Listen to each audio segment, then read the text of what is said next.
Finance has a lot of acronyms: CFA, CFP, CPAs, PhDs. It can feel like alphabet soup for a lot of our clients. The most relevant for financial advising are the CFA, CFP, and PhD in finance. Now let's break down each one of those. The first is the CFA. CFA is a chartered financial analyst. This is by far the industry gold standard when it comes to true investment knowledge, both of public assets and private assets. There are three rigorous exams over multiple years with a curriculum that continues to get deeper and more in depth. Is very difficult to get through. It requires years of professional experience, and it covers really deep topics such as fixed income, alternative investments, real estate, derivatives, equity analysis, even pension funds.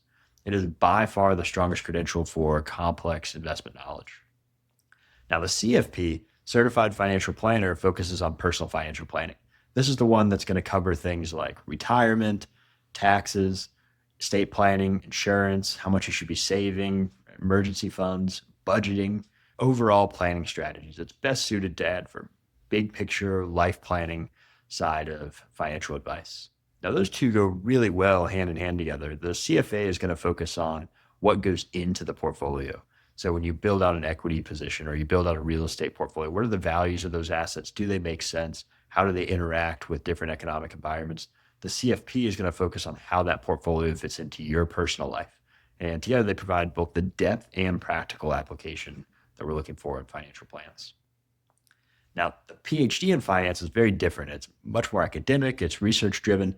It's not about applying the financial models as much as it is understanding how they're built, what theory went into them, how were they established, what was the literature that led up to that model being established. So the training is more model development, deep quantitative analysis.